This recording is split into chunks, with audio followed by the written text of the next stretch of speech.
मावळ्यांचा विश्वास आहे जिजाऊंचे संस्कार, मावळ्यांचा विश्वास आहे जिजाऊंचे संस्कार. शिवरायांनी दिला स्वराज्याचा अनमोल आधार, शिवरायांनी दिला स्वराज्याचा अनमोल आधार.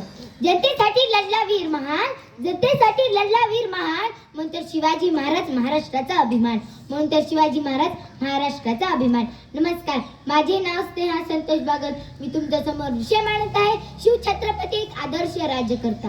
महाराष्ट्राचा इतिहास लिहिला तो कोणी एऱ्या गेऱ्यानी नव्हे, तर महाराष्ट्राचा इतिहास लिहिला तो हिरव्या पिवळ्या शालीने, तलवारीच्या खणखणाटीनं, घोड्यांच्या टपानं आणि शाहिराच्या टपानं.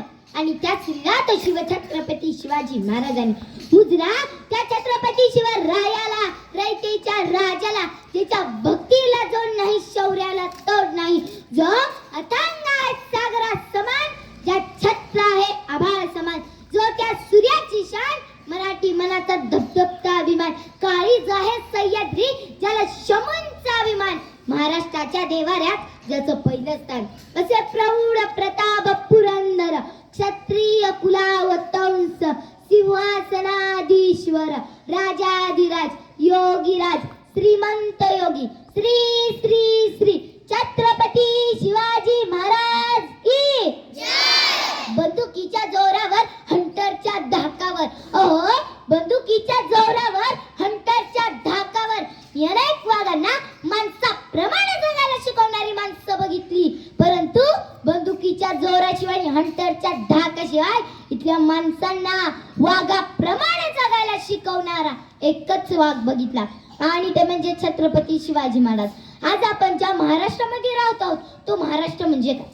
तो महाराष्ट्र म्हणजे शिवरायांच्या विचाराचा, जिजाऊंच्या संस्काराचा आणि शंभूच्या पराक्रमाचा साक्षीदार म्हणजे माझा हा महाराष्ट्र. कष्टकरी शेतकऱ्यांच्या दलितांचा आणि त्या दिल्लीच्याही तख्तालाही गाम फोडणाऱ्या माझ्या जिगरबाज मर्द मावळांचा हा महाराष्ट्र, माझ्या जिगरबाज मर्द मावळांचा हा महाराष्ट्र. याच महाराष्ट्राच्या मातीत 19 फेब्रुवारी 1630 रोजी एका रत्नाचा जन्म झाला, आणि ते म्हणजे छत्रपती शिवाजी महाराज. छत्रपती शिवाजी महाराजांनी त्यांच्या आयुष्यामध्ये वस्तू वापरल्या आणि माणसं जपली, परंतु आपण मात्र माणसं वापरतो आणि वस्तू जपतो. त्यांनी त्यांच्या दूरदृष्टिकोनाने भारतीयाच्या इतिहासावर सुवर्ण अक्षरांनी लिहिल्या. त्यांची ऐकलेली प्रत्येक गोष्ट आपल्या मनात ठासून भरलेली आहे. आणि असाच एक प्रसंग मला तुम्हाला सांगावाच वाटतो. एकदा शिवाजी महाराज कर्नाटकाच्या मोहिमेतून महाराष्ट्रात परत येत होते. तिथे बेलवाडी नावाचं गाव होतं. तिथे एक छोटासा किल्ला होता. मल्लम्मा देसाई नावाची ठाणेदारी तिथे राहत होती. दादाजींना वाटले जाता जाता हा गड घेऊन जावा, म्हणून दादाजींनी अजून सैन्य गोळा केलं व ते मल्लम्मावर चाल करून गेले. पण मल्लम्मा जिद्दीची, चिकाटीची, तिने त्यांच्यावर प्रहार केला, मावळ्यांचा पराभव केला. दादाजींना वाटले एका बाईच्या हातून मावळ्यांचा पराभव होणे शक्य नाही, म्हणून दादाजींनी अजून सैन्य गोळा केलं व ते पुन्हा मल्लम्मावर तुटून पडले. मल्लम्माचा पराभव झाला. दादाजींनी तेव्हाच ठरवलं की मल्लम्माला कैद करायचं आणि छत्रपती शिवाजी महाराजांपुढे नेऊन उभं करायचं.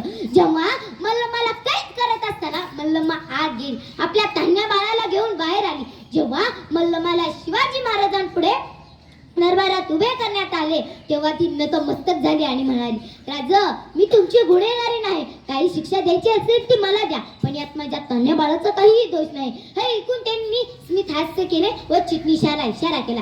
चिटणीस आत गेला, दुधाची वाटी घेऊन बाहेर आला. महाराजांनी मल्लम्माच्या मुलाला उचललं आणि मांडीवर बसवलं आणि म्हणाले, हा जो आमच्या मांडीवर दिसतोय ना तो आमचा भाचा आहे. म्हणजे तुम्ही आमच्या भगिनी झालात ना. कोणता भाऊ आपल्या भगिनीचं राज्य पळकुटून घेतो? अहो दादाजी, बहिणीचं राज्य द्यायचं नसतं तर बहिणीला राज्य द्यायचं असतं.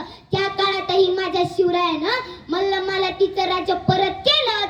त्यामुळे तिला चोळी बांगडी देऊन तिला तिच्या घरी सुखरूप पोहोचवलं.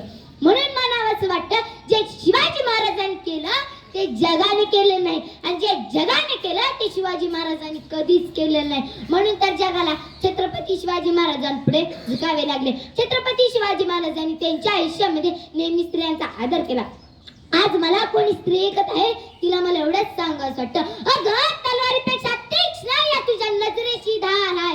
अगं तलवारीपेक्षा तीक्ष्ण या तुझ्या नजरेची धार आहे. महाराष्ट्राची वाघीण तू, भवानीचा वार आहे. भगवेची रक्षणी तू, स्वराज्याची मेठ आहे. भगवेची रक्षणी तू, स्वराज्याची मेठ आहे. तू कमी समजू नको स्वतःला, तू जिजाऊ जिजाऊची लेक आहे, तू कमी समजू नको स्वतःला, तू जिजाऊची लेक आहे. आणि अलीकडच्या काळातला एक प्रसंग मला तुम्हाला सांगावाच वाटतो. आताच 8-9 वर्षापूर्वी इटलीचे पंतप्रधान भारत भेटीसाठी आले होते. त्यांना काही गाईड्सने प्रश्न विचारला की तुम्हाला प्रेमाचं प्रतीक असणारा ताजमहल बघायचा आहे की सोन्याचे प्रतीक असणारे टेम्पल बघायचे. बाबा इटलीचे पंतप्रधान म्हणाले मला तुमच्या प्रेमाचं प्रतीक असणारा ताजमहलही नको आणि सोन्याचे प्रतीक असणारे गोल्डन टेम्पलही नको. या माझ्या देशात ज्या राजाचा इतिहास शिकवला जातो ना त्या राजाचा रायगड बघायचा आहे मला. आणि सर्व गाईड्सना घेऊन ते रायगड बघण्यासाठी गेले.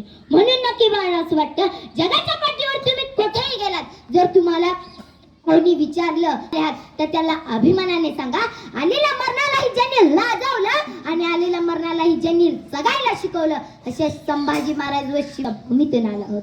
म्हणून नक्की मला असं वाटतं ज्या मातीत जन्मले त्या मातीचा रंग सावळा आहे, ज्या मातीत जन्मले त्या मातीचा रंग सावळा आहे. छाती ठोकून सांगते मी शुभाचाच मावळा आहे, मी शुभाचाच मावळा आहे. जाता जाता एवढेच म्हणते देवाकडे फुल मागितलं तर देवाची बागच दिली, देवाकडे राहण्यासाठी घर मागितलं तर देवाला राजवाडाच दिला, परंतु देवाकडेच देव मागितला तेव्हा देवाने छत्रपती शिवाजी महाराज यांस दिला, छत्रपती शिवाजी महाराज यांसारखा देव माणूस दिला. जय धन्यवाद. फोटो काढा दे, फोटो काढ घे. त्याला आवडतं एखादं स्लोगन म्हण तुझं, एखादं आवडतं शॉट.